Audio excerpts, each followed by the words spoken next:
Good morning, you guys. All right. This is going to be a little bit of a longer daily reading video because in this video, we're going to talk about confronting the ego. And Dr. LePera lays it out in like a 4-step process. And there's no way I would have been able to do that in a YouTube short. And instead of doing a bunch of smaller videos, I figured I'd just put them all into one today. So, yesterday we talked about the ego and what it is, where it comes from, why it's there, and how it is to our detriment. So today we're going to work about confronting that. And as a preface to what we are going to talk about, she does say the goal of this work is to become aware and conscious instead of deferring to our ego's reaction of the world. The work begins simply with witnessing. That is all it is. Now, step one, she immediately off the bat kind of called my ego out. It was really funny to me because through my journey of self-help, and I've been in the self-help hole for like 5 years now.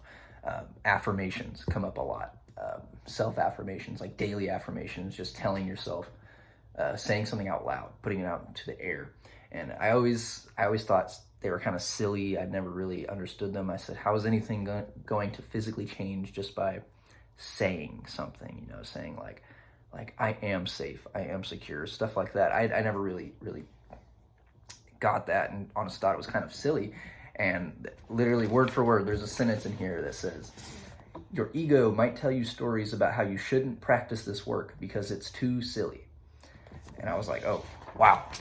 And I understand now. It's not about trying to physically change anything in the world. It's about retraining our mind, and I understand that now. And I'm excited to start actually practicing some of these affirmations and actually experimenting, because honestly, I was being closed-minded about it. So I'm excited. So anyway, step one.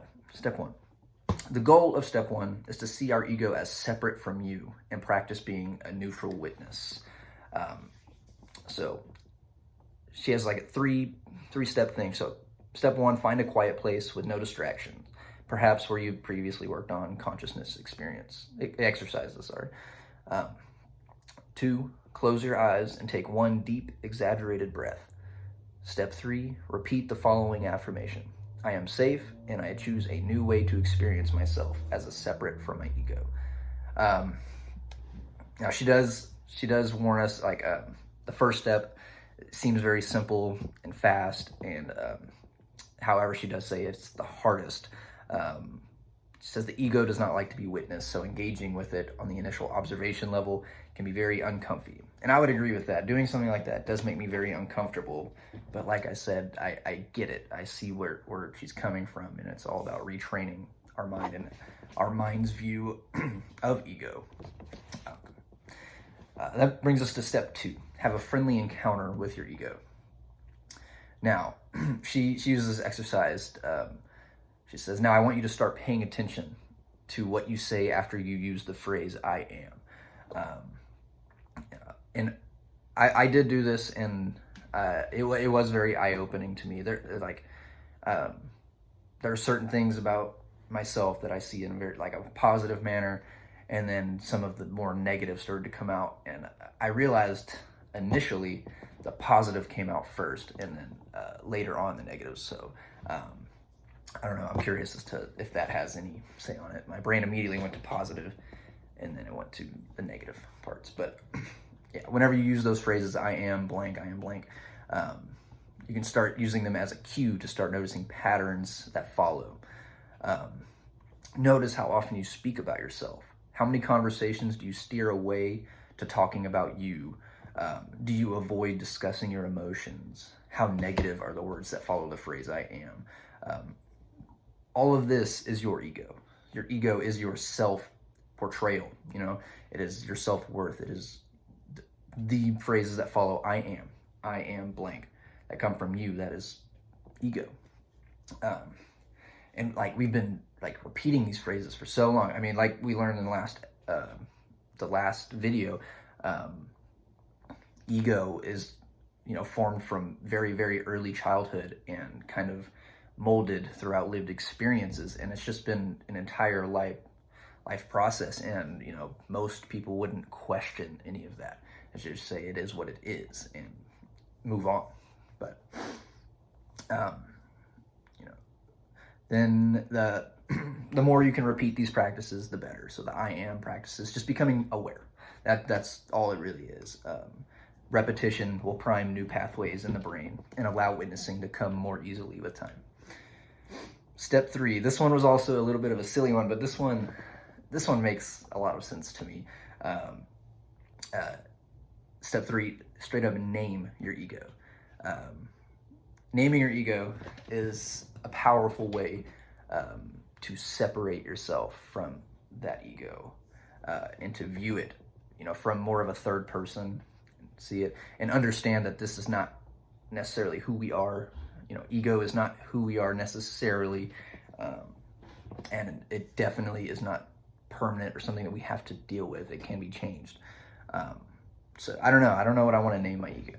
I'm gonna think about it. I'll let y'all know whenever I do decide on that. Yeah, she just goes on to talk about her name and whatever. Step 4, meet the activated ego. I really, really, really, really like the first paragraph of this step, so I'm just going to read the entire paragraph. As we expand our level of conscious awareness, we can see that we are not our ego stories, kind of what I was just talking about. Thoughts happen to us. They don't mean anything about who we are. They are simply our ego attempting to defend our identity and protect us from pain. I love that paragraph because so many people, think like, oh, why am I thinking that? Like, what's wrong with me? Why does my brain go there? And I don't know. I think it's powerful to understand that that's not necessarily who you are. That is your ego defending you, and But I don't know. I love that paragraph. In this self-witnessing ego state, we can accept and even tolerate attacks on our ego's sense of safety.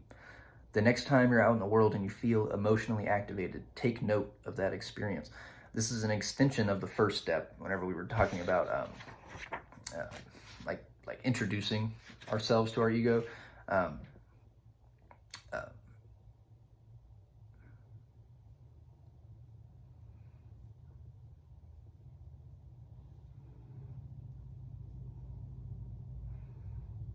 Yeah, it's just about witnessing. And also keep track of all the times you feel uncomfortable or angry. She goes on to use an example about a sister. The gist of it is,